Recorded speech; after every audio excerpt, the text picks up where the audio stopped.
جبت لكم واحد الفيلم خطير بزاف، كنحذركم من دابا اللي عمرهم اقل من 18 عام غير يغيروها من هنا. الفيلم امر بالتشويق والرومانسيه والحب بطريقه ماشي ديال اي واحد. حضروا شي بلان تشربوه وبقاو معايا حتى الاخر.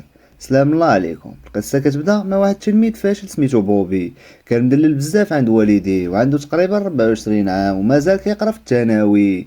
كل عام كيسقط في ماده الفرنسيه وهذا الشيء ولا مشكل كبير في حياته. كنكتشفوا ان بوبي جاي من عائله غنيه بزاف، حيت بواه جاك هو اكبر رجل اعمال ومستثمر في البلاد، وبوبي هو ولدهم الوحيد، وهذا الشيء علاش مدلينو بزاف. حتى الفلوس ما بقاتش عندها قيمه عنده، لكن جاك كان باغي ولدو يولي رجل اعمال ناجح بحالو، بينما بوبي غير ضايع مع صحاب فاشلين بحالو. كنعرفوا حتى ان بوبي كل عام كيسقط في الفرنسيه، وهذا النهار كان اخر امتحان عنده، ماده الفرنسيه اللي معذبها طول حياته خلاتو خايف بزاف وحاس براسو غادي يعاود يسقط كيف العاده. لما يدخل الامتحان كان متوتر بشكل كبير، حيت الحلم ديالو في هذه الحياه هو ينجح في الفرنسيه باش يفرح بواه جاك اللي ديما كيتحرج منه قدام صحابو رجال الاعمال. من بعد كتبدا لجنه الامتحان وبوبي داخل مصدوم، ما عارف حتى شي جواب واحد في داك الامتحان، وبقى كيشوف في اليمين واليسار ديالو على الله شي واحد يبان ويغشو، ولكن حتى صحابو فاشلين بحالو. الوقت كيدوز بسرعه وبوبي ما عرف حتى شي سؤال، وكلشي سالا وخرجوا خلاوه بوحدو. ملي حس براسو غادي يسقط بحال كل عام تعصب بزاف وهرس السيلو اللي كان عنده. من بعد سال الامتحان المراقب جا خدا منه الورقه، وفي ديك اللحظه كنشوفوا بوبي كيطحن في راسو من القهره، حيت عارف براسو سقط في الفرنسيه وغادي يخيب امال بوا جاك اللي كان باغي يرفع ليه راسو قدام رجال الاعمال. في المشهد اللي من بعد صاحبو جيمي جا عنده كيحاول يهديه، قال ليه اش وقع لك حتى انا ما دوزتش مزيان، ومن بعد عرض عليه يخرجوا يحتفلوا باخر نهار في الامتحانات. بينما هما كيهضروا بوبي شاف البنت اللي معجب بها، بيني بنت زوينه بزاف، جمال فرنسي يخطف العار. بوبي تشجع ومشى عندها باش يودها، حيت اليوم الاخر نهار في المدرسه ما يعاودش يشوفها حتى العام الجاي. ملي وصل عندها كانت فرحانه بزاف وطلبت منه يكتب ليها شي كلمه في الكتيب ديالها. بوبي كتب ليها كنبغي، وهي كتبت ليه كنتمنى لك تنجح في الفرنسيه اللي معذباك. ولكن المفاجاه الكبيره هي ان بيني مشات وركبات مع واحد الدري عنده طوموبيل فخمه، وبوبي غار بزاف حيت حس ان هذاك الولد غادي ياخذها منه. ومن بعد بدا كيهضر مع صحابو جاك على المخططات السهره ديال الليل، وشويه من بعد جا صاحبهم الثالث عرض عليهم يمشيو لواحد الحفله في الليل واتفقوا يتلاقاو مع 8. بوبي رجع للدار، بوه سولو كيفاش داز الامتحان. بوبي تقلق شويه وقال لي درت اللي قدرت. من الهضره فهم باللي ولدو غالبا غادي يسقط مره اخرى. في الليل مع 8 تجمعوا 3 من جديد، وبيلي خداو من واحد الدار مشبوهه فيها الشراب والبنات. مولا الدار رحبت بهم وبيلي عرفهم عليها، ومن بعد نادت على بنت زوينه بزاف سميتها لويزا وطلبت منها تمشي مع جيمي باش تفرحوا.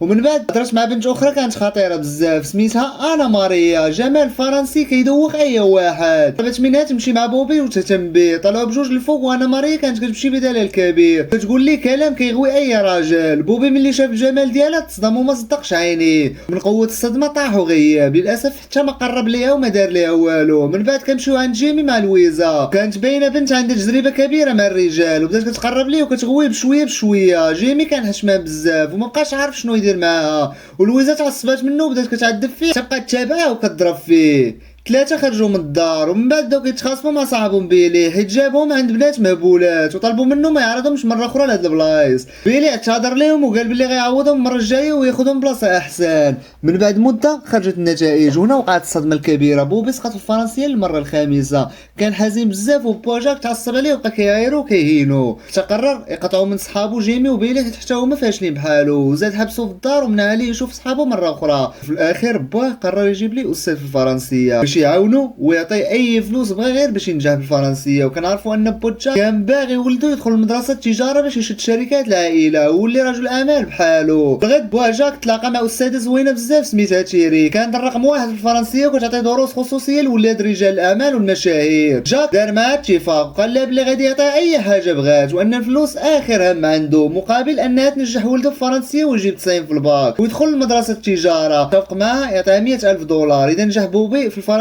وجاب عين. ديك اللحظه كانت تيري جالسه قدام بواجاك بحال الاميره، وحتى هو بقى كيشوف فيها بنظرات غريبه وما قدرش يحيد عينيه عليها. اما تيري ففهمت بسرعه بلي هذا الراجل ماشي ساهل وبدات كترد البال معاه. من بعد عرفنا ان تيري غادي تبقى ساكنه في الفيلا ديالهم حتى يدوز الامتحان، وجاك طلب منها ما تقولش لبوبي على الفلوس اللي عطاها عليها باش يبقى مركز ويعتمد على راسو. المشهد اللي من بعد كان بوبي في لابيسين واول مره شاف الاستاذه تيري مشى عندها يسلم عليها وهي عرفت راسها ليه. بوبي في ديك اللحظه كان غادي يتجنن من الجمال ديالها ديالها ومن الحلاوه ديالها وحتى من الطريقه الفرنسيه في الهضره. ما قدرش يصدق ان استاذه بحال هذه غادي تبقى معاه في الدار باش تعاونو في الفرنسيه، وحس براسو ضمن النجاح في هذه المره اللي معذبها طول حياته. تيري ضحكات على كلامه اللطيف ومن بعد قال ليها غادي نبدل حوايجي باش نبداو القرايه بسرعه، لكن تيري قالت ليه يعيش نهارو عادي وانهم غادي يبداو الخدمه في النهار اللي من بعد، حيت بغات اولا تعرف عليه مزيان. النهار اللي من بعدو كان تيري مع بوبي حدا لابيسين وبدات كتشرح ليه قواعد الفرنسيه من الصفر. بوبي قال لها بلي الفرنسيه ماده صعيبه بزاف ومهما دار ما كاين حتى شي حل، وزاد قال لها حتى انه ما كيبغيش هاد الماده اصلا. تيري اللطيفه قالت ليه ركز معاها وانها غادي تعاونو ينجح ويجيب نقاط عاليه ويفرح بواه، ولكن بوبي قال ليها ما تتعبش راسها معاه حيت هو فاشل. ومن بعد بدا كيضحك معاها وكيغازلها وقال ليها بلي هي زوينه بزاف وسولها واش مزوجه. هي قالت ليه ركز غير في قرايته وما يخرجش على الموضوع. ومن بعد جاوباتو وقالت ليه كان عندها حبيب ولكن كانت عندهم مشاكل وتفارقوا.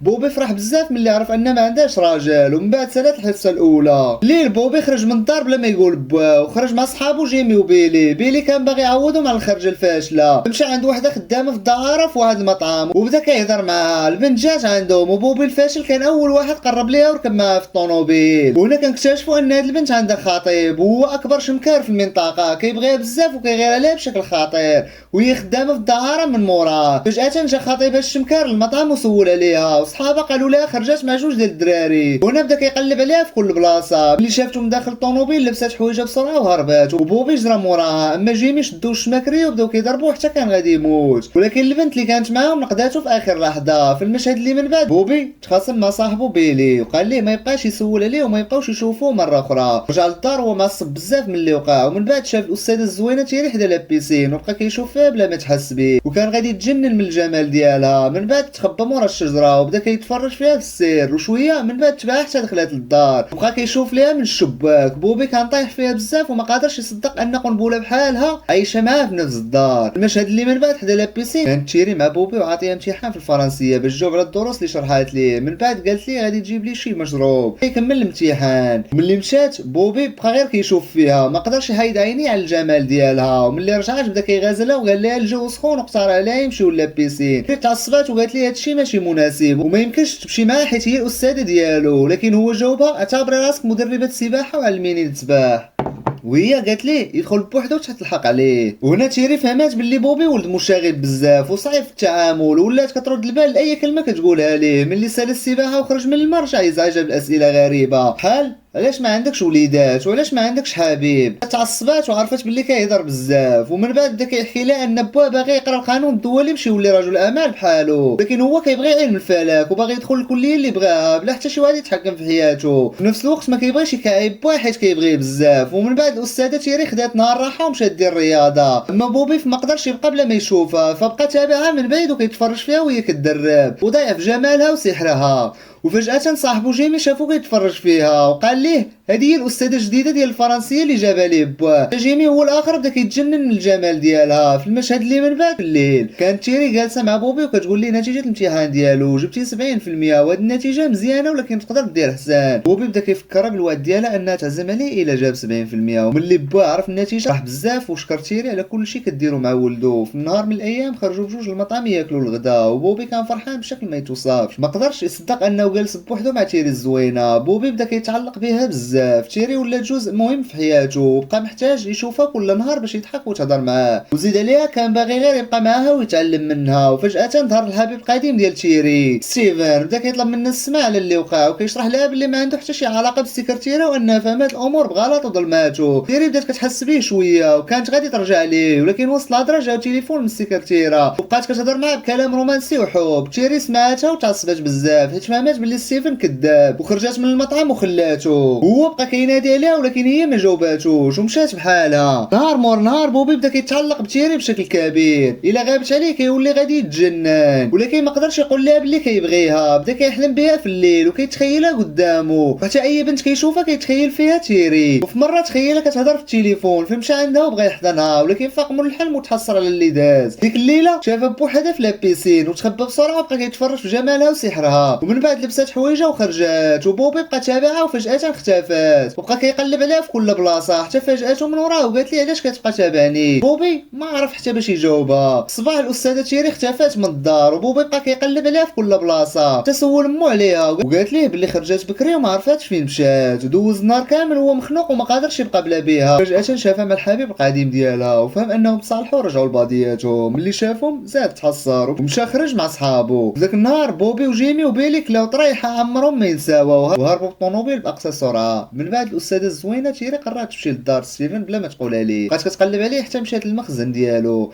وتما شافتو كيغدر بها مع السكرتيره داخل الطوموبيل. تيري تهرسات نفسيتها وبقات كتبكي حيت فهمات بلي كان كذاب وقررت تسالي علاقتها معاه نهائيا. رجعت للدار وهي معصبه ومقهوره وبدات كتشرب باش تنسى اللي وقع. شويه من بعد حتى بوبي رجع للدار وشاف تيري كتبكي. مشى عندها كيهضر معاها ويطمئن عليها. هي حكات ليه شنو وقع وكيفاش ستيفن خانها. بوبي حتى هو تعصب وقال لها بلي هاد ستيفن انسان خايب وما يستاهلش حبها. بدا كيحاول ينسيفها ويكالميها باش ما تفكرش فيه مره اخرى. من بعد تيري شكراتو على كلامو الزوين ومشات تنعس. في المشهد اللي من بعد كنشوفو بوبي مهموم بزاف على الاستاذه ديالو ما عرفش كيفاش يعاونها. حتى تيري ما قدراش تنعس فرجعت مره اخرى لابيسين وفي الطريق كانت غاديه عند بوبي تهضر معاه ولكن بدلات رايها ومشات لابيسين. وفجاه بوبي حس بوجودها فمشى عندها وتيري فرحات بزاف ملي شافتو. هبطوا بجوج لابيسين وبقاو كيضحكوا وكيتساراو مع بعضياتهم. ومن هنا تيري بدات كتحس بمشاعر تجاهه. ومن بعد طلعوا بجوج لبيتها وهنا بوبي قرب منها بزاف وقال لها كنبغيك. وفي ديك اللحظه تيري تاثرات بكلامه قضاو مع بعضياتهم احلى لحظات وتيري نسات ستيفن بالكامل. وهذه كانت اول مره في حياه بوبي الفاشل ينجح في شي حاجه. في المشهد اللي من بعد كان كاين عيد ميلاد كبير في دارهم وبوبي عيط لجميع صحابو جيمي وبيلي حتى البنات كانوا حاضرين وكان مشكل كبير غادي يوقع. بوجاك حتى هو عيط لصحابو رجال الاعمال. ومن بعد شرب بزاف حتى سكر وما عرفش اش كيهضر. ومن بعد كيغازل تيري قدام الناس وكيقول لها كلام جارح بزاف حتى عرض عليها الفلوس باش دوز الليله معاه. تيري تعصبات بزاف وكانت غادي تخرج من الدار ولكن عرفت باللي راه سكران وما عرفش شنو كيقول. من بعد الحفله بوبي مشى عند تيري باش يدوز معاه الليله لكن هي سدات الباب في وجهه وقالت ليه باللي خايفه عليه وما كتبغيش شو هادي يشوفوا مع بعضياتهم. بوبي بقى كيترجاها وقال لها اليوم عيد ميلادي ما يمكنش تعامليني هكا. وفي الاخير دخلاتو وبقاو كيضحكوا وتساراو مع بعضياتهم. الصباح قبل ما يمشي عطاتو تيري النقطه النهائيه ديالو قالت ليه باللي جنتلمان حقيقي حيت بصح كان زوين معاها بزاف. ومن بعد بوبي مشى لمحل هدايا باش يشري لتيري شي هديه وزاد مشى للمكتبه وشرى كتاب على الحب والرومانسيه وكان فرحان ومتحمس بزاف. ومن بعد شفناه جالس في الجريده كيشوف الصور اللي في الكتاب وفجاه صاحبو بيني شافتو جالس بوحدو. ملي شافها حشم بسرعه وخبى الكتاب ولكن بيني شافت الصور اللي في الكتاب وطلبت منه يجيب لها نسخه اخرى. ومن بعد مشات. في المشهد اللي من بعد والدي بوب توصلوا بدعوه باش يمشيو في رحله لمده 7 ايام. بوبي فرح بزاف وسلم عليهم بحراره. تيري فرحات حيت غادي يبقاو بوحدهم في الدار ويعيشوا براحتهم.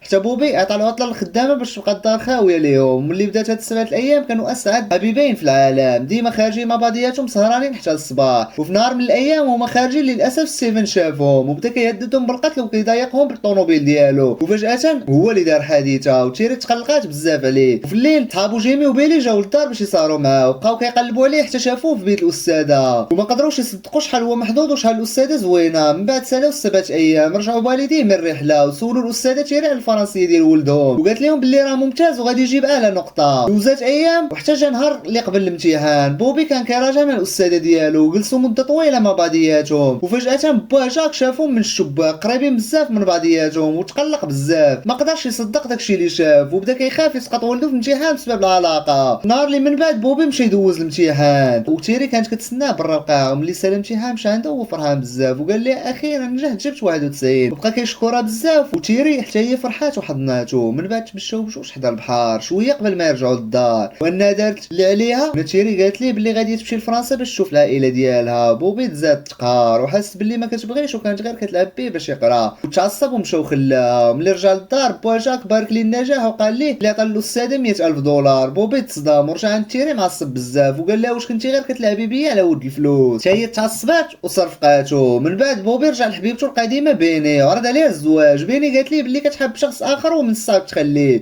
ولكن بوبي قال لها باللي كيبغيها من زمان هو اللي غادي يتزوج بها وفعلا قدر يقنعها. في المشهد الاخير كانت الاستاذه تيري غادي تسافر لفرنسا. بوبي مشى يودعها وبقاو كيهضروا مع بعضياتهم وكان كل واحد فيهم بدا كيعتذر الاخر على الحوايج اللي داروا في الماضي. تيري تاثرات بزاف بكلامه وتمنات ليه مستقبل زوين وهذه كانت هي النهايه. عجبكم الفيديو ديروا شي لايك وخليو شي كومونتير زوين وديروا ابوني. كان معكم اسامه نشوفكم في ملخص جديد.